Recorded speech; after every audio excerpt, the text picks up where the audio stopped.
let's review a little bit of what we had learned many videos ago about gravitational potential energy, and then see if we can draw the analogy, which is actually very strong, to electrical potential energy.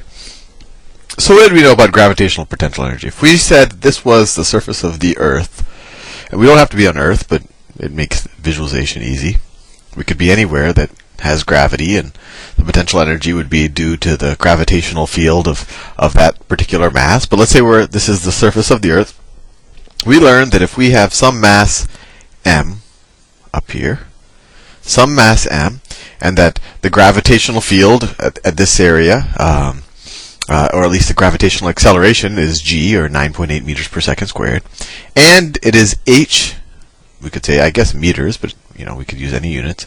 Let's say it is h meters above the ground, that the gravitational potential energy of this object at that point is equal to the mass times the acceleration of gravity times the height. Or you could view it as the force of gravity, the magnitude of the force of gravity. It's a vector, but we could say the magnitude of the vector times height.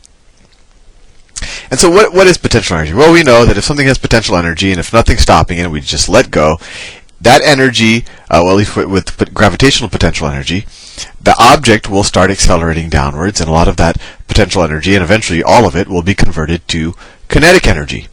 So potential energy is energy that is being stored by an object situation, or a kind of this notional energy that an object has by virtue of where it is. So in order for something to have this notional energy, some energy must have been put into it. And as we learned with gravitational potential energy, you could view gravitational potential energy as the work necessary to move an object to that position.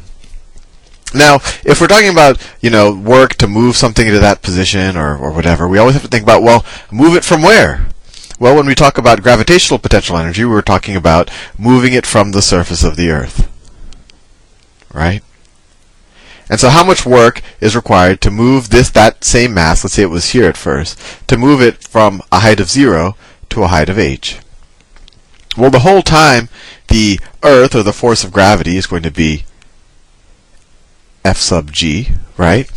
So essentially, if I'm pulling it or pushing it upwards, I'm going to have, and let's say at a constant velocity, I'm going to have an equal and opposite force to its weight to pull it up. Otherwise, it would accelerate downwards. I'd have to do a little bit more just to get it moving, to accelerate it however much. But then once I get it just accelerating, essentially I would have to apply an upward force, which is equivalent to the downward force of gravity, and I would do it for a distance of h, right? What is work? Work is just force times distance.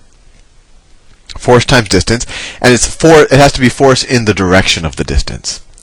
So what's the work necessary to get this mass up here? Well, the work is equal to the force of gravity times height.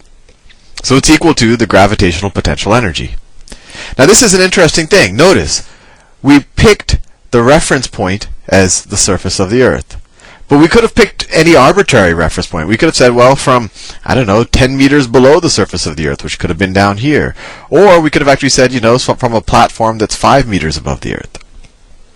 So it actually turns out, when you think of it that way, that potential energy of any form, but especially gravitational potential energy, and we'll see electrical potential energy, it's always in reference to some other point.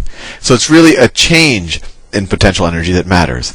And I know when we studied potential energy, it seemed like there was kind of an absolute potential energy, but that's because we always assumed that the potential energy of something is 0 at the surface of the Earth, and that we want to know the potential energy relative to the surface of the Earth. So it would be kind of, how much work does it take to take something from the surface of the Earth to that height?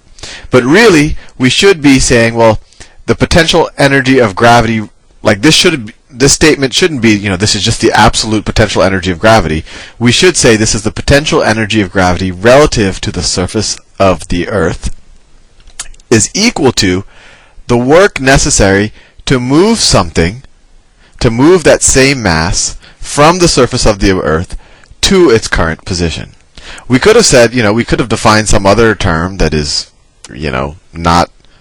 not really used, but we could have said, potential energy of gravity relative to -5 meters below the surface of the Earth, and that would be the work necessary to move something from -5 meters to its current height. And of course, that might matter. What if we cut off a hole and we wanted to see, well, what is the kinetic energy here? Well, then that potential energy would matter.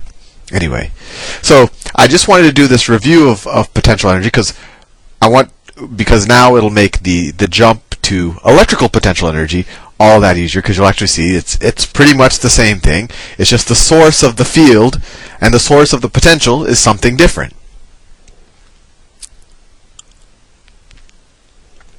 So electrical potential energy, just when actually we know that gravitational fields are not constant. We can assume they're constant, maybe near the surface of the Earth and all of that.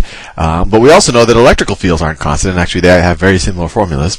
But just for the simplicity of explaining it, let's assume a constant electric field. And if you don't believe me that one can be constructed, you should watch my videos that involve a reasonable bit of calculus that show that a uniform electric field can be generated by an infinite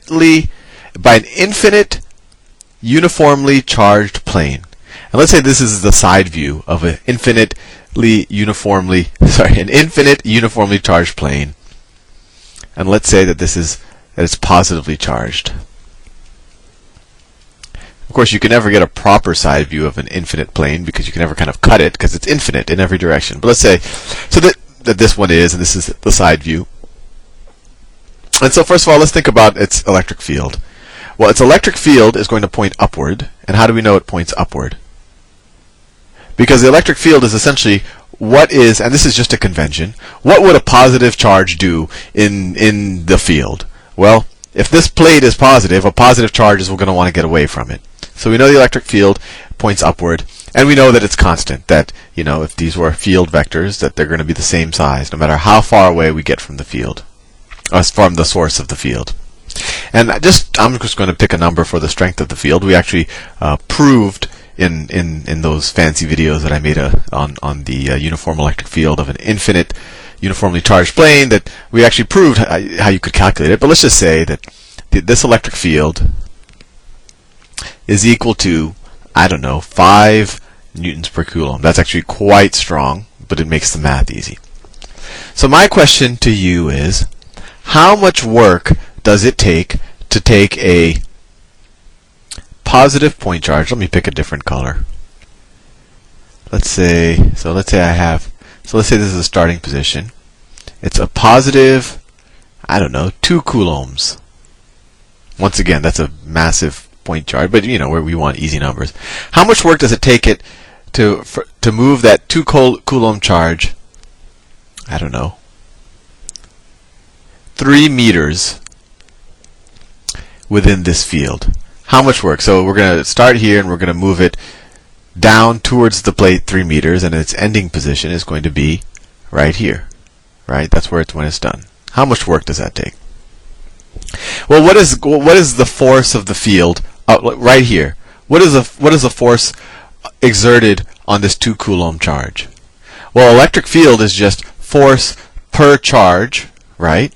So if you want to know the force of the field at that point, let me draw that in a different color. The force of the field acting on it, so let's see, the field force, or the force of the field actually, is going to be equal to 5 newtons per coulomb times 2 coulombs, which is equal to 10 newtons. And we know it's going to be upward because this is a positive charge, and this is a positively charged infinite plate.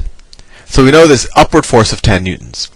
So in order to get this charge to pull it down or to push it down here, we essentially have to exert a force of 10 newtons downwards, right?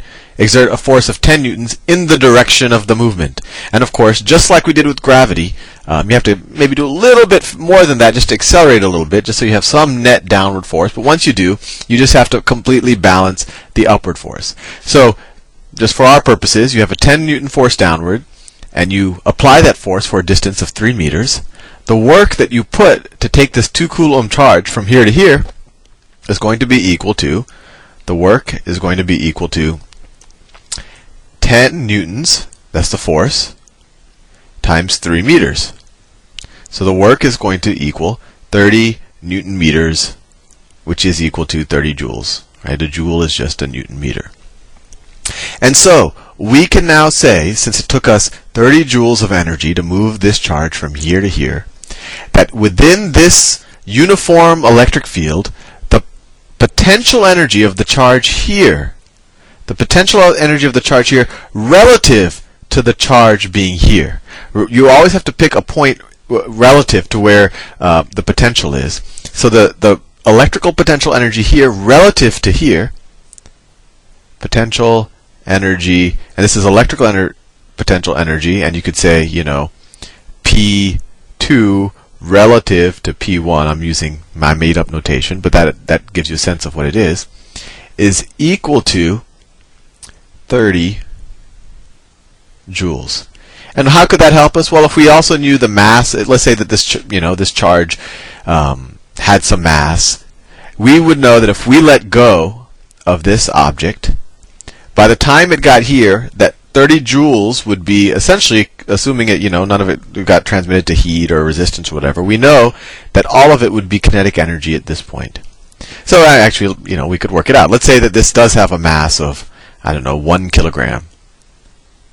Let's say it has a mass of 1 kilogram, and we were to just let go of it, right?